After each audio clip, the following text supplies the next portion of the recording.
Jones & Lawland Steel number 59. Now, this is a weird one, and I'm putting low on the list because, in a way, she kinda survived, just not intact. Number 59 was a 23-inch gauge 040T. She was a tank engine that was built by the H.K. Porter Company in Pittsburgh, Pennsylvania, in April of 1941 for use at the J&L South Works. 59 was actually one of 7 sister locomotives, 57 through 63, that were built between 1937 and 1945, and are actually the heaviest by axle load 2-foot gauge locomotives that were built for American railroads. Looking at this picture, you can probably see they were a bit weird. They, were very, very, very square. And that's just the shape of the tank around the boiler, to be honest. But, yeah, they were very industrial looking, very much kind of like how diesels were going in that direction, but they were steam locomotives. And they were pretty powerful. They put their weight to good use, with over 16,000 pounds of tractive effort. Of the 7 built, 4 still do exist. 6 of them were purchased by Crown Metal Products in the 1970s, and they were moved to Wayano, PA, and offered for sale. 1 of them was scrapped. 2 were sold to Canada, 1 went to Colorado, and 2 more went to Bencart Rigging in Cranberry, PA. Cranberry is actually where 59, as well as her sister 58, wound up. In 2014, 58 actually wound up purchased by the Youngstown Steel Heritage and moved to Youngstown on December 30th, 2014. That locomotive actually returned to operation in 2019 and is the primary attraction at the J&L Narrow Gauge Railway.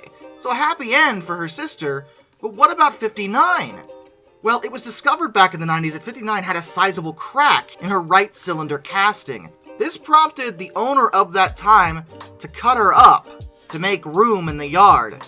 59 was disassembled and partially scrapped, but her boiler and a handful of her parts, including the side rods and valve gear, were saved.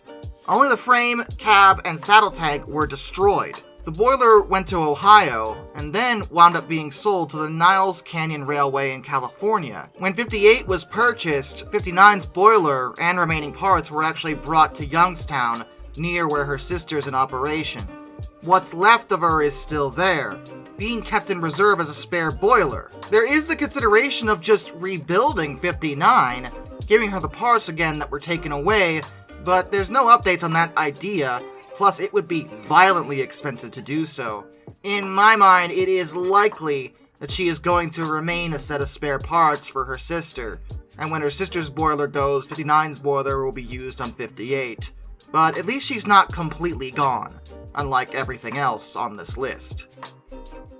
Norfolk and Western, numbers 2143 and 2174. This is a particularly sad story, as these locomotives were actually almost saved, but they just didn't quite get there. They were Class Y6s, 2882 articulated compound steam locomotives. They were Malays, and they were built in the Roanoke shops. 2143 is actually the only one that was just a Y6 though. 2174 was a Y6B, but they were still both Y6s and naturally very, very similar. There was actually a second Y6B along with them, 2189, and there was an S1A Class 080 switcher with them. With them where, though? But when Norfolk and Western ended steam in 1960, all 4 of these locomotives were sold to the Virginia Scrap Iron and Metal of Roanoke, Virginia, a scrap yard, and that's where they were sitting together. 2143 lost her tender pretty quick by late 1960, and 2189 was also cut up early on, as well as the S1A switcher. So it was just 2143 and 2174 sitting there. And they sat in the scrapyard until the 70s. 16 years, in fact, they both sat around, likely sharing stories of the good old days when someone loved them. But in a weird way, someone did love them. See, the reason why they sat around so long was because the manager of the scrapyard at that time had a soft spot for steam locomotives, and didn't really want to see these big giants go to waste. He was hopeful that someday someone would be able to put forward the money to actually purchase one of them, at least. It was in the 70s that local rail fans finally realized that these 2 sisters were still there, in the scrapyard, and they started a fundraising effort to try to save both of them, which was supported by the owner of the scrapyard. However, he asked for $10,000. You may think he was asking too much, but to be fair, with the size of these locomotives, the scrap value may have been even more than that.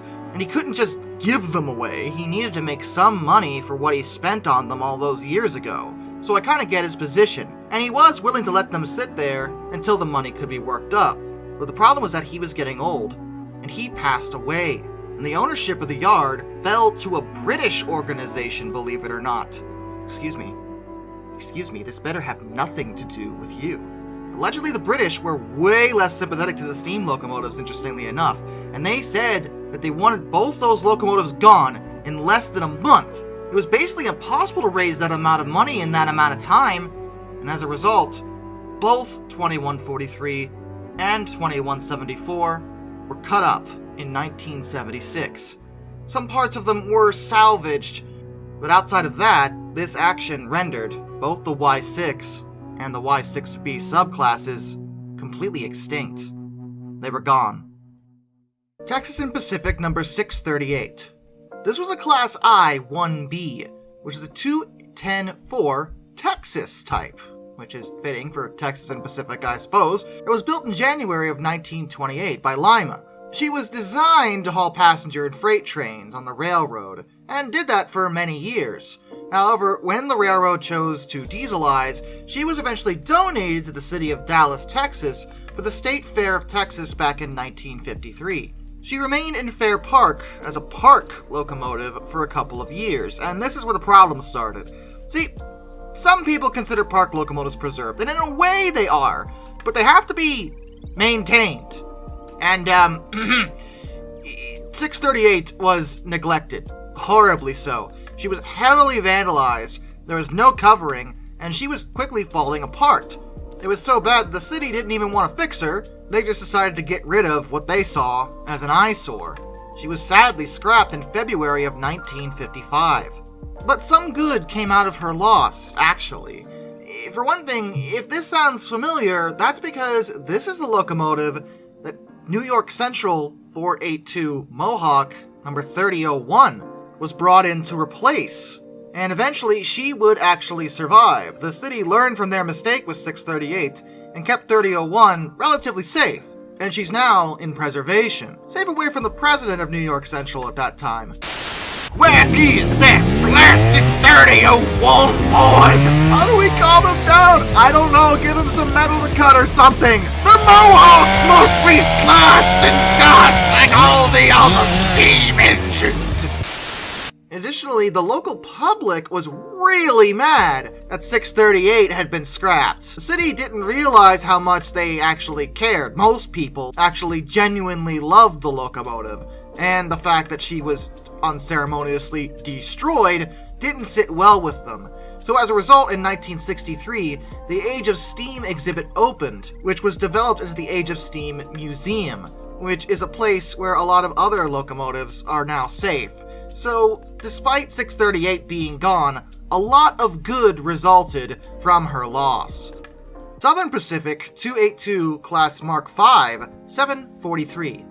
This is another park locomotive, and it's yet another case of one of these blasted park locomotives going very, very, very badly. This locomotive wound up in Girard Park in Lafayette, Louisiana, but much like 638, little was done to keep her, protected from vandalism and the elements, and she began to eventually succumb to weather and neglect. Eventually, in 1970, a park facility was supposed to be built where 743 was actually sitting, and instead of making any attempt to donate it to a museum or something, anything, it was just decided that she was in such bad condition, purely because of their own decision not to take care of her, she was scrapped instead, after only being there for 15 years. She lasted longer than 638, true, but it's still an incredibly sad story. Pullman Lumber 282T number 10. This is a very alarming story because this is a locomotive that was scrapped in, let me check my notes here, 2011! Oh yes, this is that recent that we lost another steam locomotive. Built by Alco for logging service in Oregon, in 1930, number 10 and her sisters were replaced by diesels in 1956. But Georgia Pacific was really famous for actually saving their retired steam logging locomotives. So number 10 was spared, and Georgia Pacific donated her to the Oregon Museum of Science and Industry in 1961, where she was then used as a fundraising auction prize. Not necessarily the best choice to use her for that, but okay. She was purchased at the auction for $1,800, which even in those days was actually kind of a steal if I'm being honest, by a man named Frank Bayless. Bayless worked on arrangement with the Oregon Pacific and Eastern in Cottage Grove, Oregon, for the display of number 10 at their engine house. A short section of track was then laid, and number 10 was put on static display there, until that railway ceased operations in the late 80s. After that happened, she was sold again to a group in Kansas, who intended to convert her to a 282 tender engine for operation on their short line in the Midwest. Interesting decision, but okay. But after number 10's cab, saddle tank, and oil bunker were removed, the project was abandoned entirely, and she sat derelict for a number of years. Then, in the late 90s, she was purchased again by a group in Florida, and then was shipped to Wilson Crossing RV Resort in Williston, Florida, which is not at all where you would have expected a steam locomotive to wind up, but that's where she remained nearly untouched until 2011. Her tank, cab, and oil bunkers had already been scrapped prior to the sale, so she was already missing a lot of parts to begin with. And the owner of the RV resort finally said in June of 2011 that if he couldn't find a buyer for the engine at that point, he would have to scrap her in order to remove her from the property. A number of rail groups actually attempted to try to obtain the engine, or at least parts of her, but the owner apparently thought the engine was worth way more than even her scrap value. He believed that she was worth $45,000 in incomplete condition. Sir, no, absolutely not. That was twice her scrap value, by the way.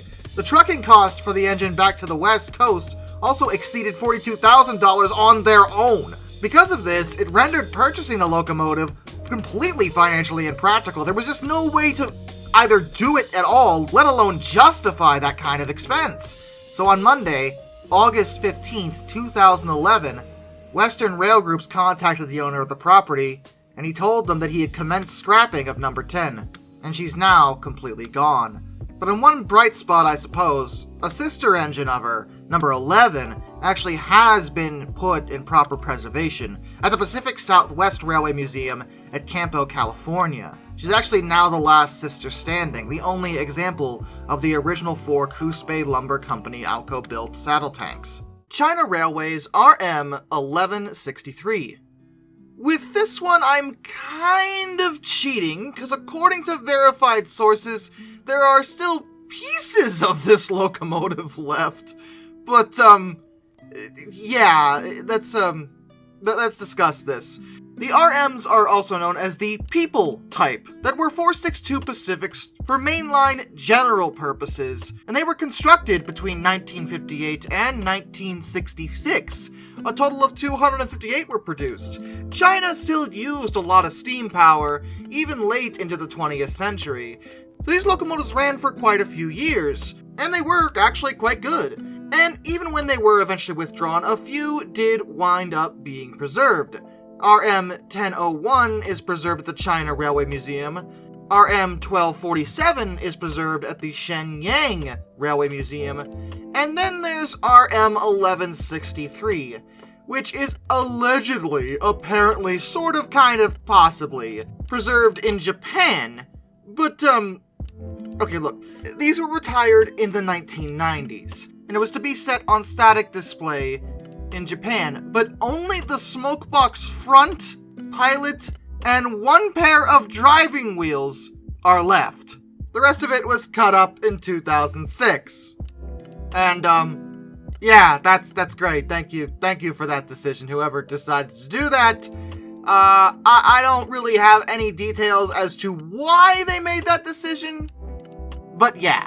So, I guess I am cheating here, because parts of her are still around for posterity's sake, but it's hard to call her preserved when she's missing most of her. It's like being a doctor coming out from surgery and being like, well, don't worry, we managed to save his life. and you just present the worried family with a zombified arm. Like, yes, okay, I guess technically, but also, no, that's not how this works.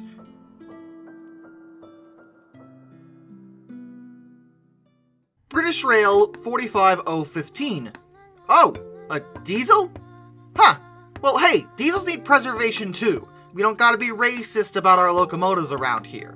And 45015 was a Class 45. These were built by Darby & Crew Works between 1960 and 1962 for British Rail, and you may recognize that being a very bad time for diesels in British Rail, but it's okay. The Class 45s, which are sometimes known as peaks, along with the similar Class 44 and 46s, were actually very good. They worked out well for British Rail's modernization plan. They were one of the successes, and they ran until the 1980s. They were the main traction on the Midland Main Line from 1962. And when they were inevitably withdrawn, the majority were scrapped, but some were preserved. And one of them that was supposed to be preserved was 45015. She wound up being sent to the Battlefield Line Railway, which is a heritage railway in Leicestershire, England, which I'm hopefully pronouncing correctly, though I'm sure someone will correct me. They run from Shackerstone to Shenton on a 5-mile line. But hey, she's on a heritage railway. Great, she should be fine. No! See, what happened was, apparently the Battlefield Line just couldn't afford to maintain this particular locomotive, or even keep her under any kind of cover, or even kind of a sheet. She sat in a siding for decades, just chilling, hanging out. And she became so overgrown and downright infested with algae and lichen and all sorts of stuff that you don't want inside your locomotive, that by the time they got around to even really looking at her to see if she could be saved, she really couldn't. It just wasn't an option anymore. You're never gonna believe when she was scrapped. It's embarrassing. She was scrapped in 2021, November of that year, right on the Heritage Railway. Not something you want to see on a Heritage Railway. Generally when a locomotive makes it to a heritage site, scrapping is off the table, but in this case, yeah. I've seen a lot of hearsay posts about how the Battlefield Line isn't running themselves very well. I don't know how true any of that is. I'm not super familiar with them, and their Wikipedia article is suspiciously scant when it comes to details. So, you know, but yeah, this was just a sad situation all around. Uinta. I don't know how to say that. Railway number 50 and 51. These are a pair of locomotives that belong to a railway that I can't pronounce and everyone's going to correct me, and it doesn't matter anymore because the more you comment, the more the algorithm shares this video anyway, so by all means, I might as well mispronounce everything, really. That way you keep making comments about it. Anyway, these locomotives were built by Baldwin to operate on the railway's 3-foot narrow gauge trackage in Utah and Colorado. The line was notorious for very steep grades, but in 50 and 51's case, they performed swimmingly. These were two 662Ts, tank engines, but articulated tank engines, and they were good. So good that when they first bought number 50, they went back to Baldwin for another, and that's how they got 51. They really liked them, and they worked very well for the railway until 1940, when they were sold to the Sumter Valley Railway, who renumbered them 250 and 251. Now, Sumter Valley would eventually become a heritage railway, though at the time they were not. They converted both 50 and 51 to run on oil, and did I mention they're not just articulates, they're Malays? They're tank engines and they're Malays. They're very interesting, very unique, I like them, but they worked. But as traffic declined, they had to sell off their unneeded locomotives, and that would wind up including the pair. 250 and 251 were both sold to the same place, the International Railways of Central America of Guatemala, in 1947. The Guatemalans still continued to use them until the 1960s, but then announced that they were going to be scrapped. These were unique pieces, and several people and organizations tried to save them, but by the time anything got organized, it was far too late. Both locomotives were cut up. A sad end for two very unique pieces that could run on the current Sumter Valley Heritage Railway right now, but it was not to be. Belgian State Railways, Class 29, 29.279, and Class 44, 44.021. This whole thing might sound weird because these are two completely different kinds of locomotive, but they were both scrapped under the same exact circumstances. So I'm going to tell you this story because it's just disgusting. And I mean that. Despite efforts to save both of these locomotives, they were indeed scrapped in 2002. Yes, really. According to my sources, these locomotives were both housed in the same place, part of a collection that was at the old steam locomotive depot at Leuven. That collection was started by the actions of one man, known as Mr. Rowlands. When Belgium was scrapping their steam locomotives in the 60s, he was working as a divisional engineer at Hasselt. He managed to save engines by red carding them in trains to the scrapyard and then hiding them from the officials until the preservation movement got into swing. His actions saved many different locomotives, and that was critical because at the time, Belgium officials were actually planning to scrap every single steam engine they had. All of them. The thought of preservation just wasn't considered, and as a result, both of these locomotives managed to survive, but no longer. See, they just sat around for years, because Belgium dragged their feet on actually having a proper railroad museum or any kind of museum that would house these kinds of locomotives. And what was happening in the early 2000s was that the depot at Leuven was supposed to be sold for development, which in itself was controversial because it had a surviving steam depot with all the facilities, including the wheel drop, wheel lathe, turntable, the whole shebang. But they wanted to get rid of it and make way for progress. And by that I mean a parking lot! That was, of course, despite the fact that the town council actually wanted to keep the depot and develop it as a railway museum. But no, parking lot! 29.279 was actually built in Montreal, Canada in 1946. She was saved by one Mr. Page, and he wanted to keep her around for a spare boiler for her sister, 29.013, which was kept for special trains. Her boiler was said to be actually in very good condition, though she hadn't been fully restored at this point. 44.021 was built in Belgium in 1906. She was nearly 100 years old. An enthusiast in Belgium tried to save both locomotives, but despite requests from societies and individuals to just, buy them, Belgian Railways insisted that they may only be sold for scrap, saying they were in too poor a condition. That wasn't your frickin' call. If someone wants to buy them, just sell them. It's not your problem at that point. Don't be jerks about this, but they were. And according to them, selling them would be bad for their image. Shut up.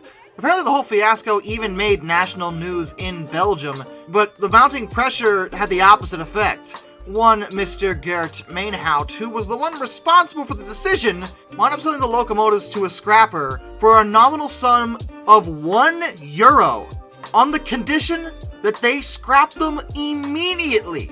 And they did. Belgian Railways would later claim that no one was interested in buying them, which was just an outright fabrication. There were interested parties, and they chose to ignore them. Both locomotives are a sad loss for railway historians. New York Central 1290 and 1291. New York Central Railroad's 1290 and 1291 were actually a pair of Canadian locomotives. They were known as F-82s, 460-10-wheelers, which were built in July and November by the Canada Southern Railway in their own St. Thomas, Ontario shops. They were originally numbered 449 and 454, but 4 years later the railroad was actually leased to the Michigan Central Railroad for 99 years! Wow! And they were renumbered to 8152 and 8153 in 1905. Then in 1929, the railroad was subleased to New York Central, where it became their St. Clair subdivision. The two locomotives were principally used on that division. They were renumbered again in 1936 to 880 and 881, and that lasted 12 years before they were renumbered again, one last time, to 1290 and 1291. They were very good locomotives, and they continued running for the rail line into the 1950s, even while many other locomotives were being scrapped and replaced with diesels. They weren't immediately replaced. They ran on the Courtright branch line for the last part of their existence, and by 1955 they were two of the only 44 steam locomotives left running on the New York Central system. You'd think by that point that someone might consider donating them or selling them to a museum, as they were pretty unique pieces, and 1291 ran until 1956 while 1290 ran until 1957. But they had nearly $5,000 worth of scrap value, and thus someone just couldn't resist. You know, Barry, it really is nice to see those old 10-wheelers still running around. They might even wind up in a museum at some point. I really have hope for those two. What's a 10-wheeler?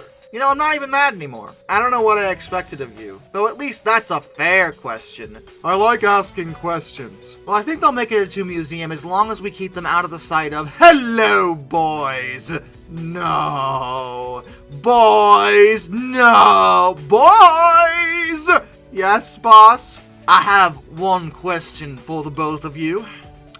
Where are those 10-wheelers? Now, boss, they're both very old. Very old. I know! They're so old, and they're making us look old. No, I mean, they can go to a museum and be seen for posterity. You know, some people like old things. We need to keep our history alive. Never! They must never know the truth of our history. We never used those dastardly steam engines! Ever! Ever! Ever! I'm pretty sure we have. A lot. Boss, do you know what a 10-wheeler is? Oh, I know what a 10-wheeler is. And I know they're a thing of the past. Now, where are those steam engines, boys? Dunno. Haven't seen them. Must have gone to a museum. Haha. Better get back to your paperwork. What are you talking about? They just went down the line. Barry, I'm gonna scrap you one day. I knew it! They're still running! On my trackage! No! This is all your fault this time. Well, you won't answer my questions. Oh, they Southern Pacific, 1294. This engine was an 060, a little baby switcher unit that worked for Southern Pacific for many years, until eventually she didn't anymore. But she wasn't sent for scrapping initially. She wound up in the San Francisco Zoo? What? That's, not a place you'd think to find a preserved steam locomotive. But yes, in 1957 she wound up there, and the zoo wanted to use her in their playground area. She wound up being, actually, a very popular attraction because they just let the kids go ham. They could literally climb all over her. Look, everywhere. The children just climbing on the engine. Now, I concede this probably would be pretty fun, although I think it violates modern safety standards, but, 1957, whatever. But as you might imagine, this did take a toll, and it wasn't just the fact that she constantly had children climbing on her. It was also the fact that it was San Francisco, and that area has air with salt water in it, because it's by the ocean. And she was outside, with no cover. You see where this is going. She deteriorated a lot faster than most park engines would, and as a result, she eventually became a blatant safety hazard. If she wasn't technically already, she just became rife with tetanus. Tetanus, tetanus, tetanus. And the zoo did not decide to donate her to anywhere else. In 1987, she was removed from their park and unceremoniously scrapped. Which is a shame, because she was a cute little engine and probably made many children happy over the years. I suppose in that way, one could argue that at least her final days were spent bringing joy, rather than being just straight up abandoned and rusting away in obscurity. Chicago, Burlington, and Quincy, number 510. This was another very small steam locomotive. Another 060, actually. And after being disposed of by CB&Q, she wound up being part of the French Lick Sheraton Hotel? Seriously, in French Lick, Indiana. What? Why was she what? I swear, some of these engines wind up in the weirdest places. But yeah, that's where she was for at least a few years, but, based on sources, sometime between 1965 and 1975. So sometime within a decade. Great, that's very, very specific. She was scrapped. And there's not a lot of information as to the reasons for that decision. Perhaps the hotel simply didn't need her anymore. Perhaps they didn't realize the upkeep she would require. Perhaps they were simply remodeling. There could be a lot of reasons, but no matter what the case may be, they didn't donate her to a museum. They didn't try to sell her off. They just scrapped her, which is unfortunate. Again, it's just sad. And I wish I had more to tell you as to why, because maybe there was a viable reason for doing so. That does happen. Maybe she was in that bad a shape, but given she was part of a hotel, I can't imagine she'd be that bad off. In 1965 and 1975, even in the late end, she wouldn't have been sitting around that long. But like I said, no one seems to know exactly why. New York, Chicago, and St. Louis, number 965. There's a larger engine, a 282, and after being retired by NKP, she was acquired by one Richard Jensen. No! Jensen! What did you do? Why are we talking about you again? I don't know how I feel about this. I'm getting uncomfortable, because I know how this goes. Jensen may have started with his heart in the right place, but a lot of engines that fell into his care seem to wind up getting unceremoniously destroyed. And, yeah, so Jensen owned her, and did plan to restore her to operational condition, just like with his other engines, but, that didn't happen. Due to various issues, it was decided eventually that she'd just be scrapped. Yup. Thanks, Dick. Really appreciate you. You are so... I'm sorry, what's the opposite of helpful? Shay, number 6. Serial number 1907. This engine was, well, a Shay, and has quite an interesting story behind her. She originally belonged to Pullman Lumber and Western Maryland, but wound up being used by a coal processor near Tunnelton, West Virginia, and then was bought by David Corbett in 1974. He had relocated her to a point adjacent to a chassis line in preparation to move her to a different location. But while she was just hanging out, vibing, not bothering anybody, a coal train derailed and hit her and did irreparable damage.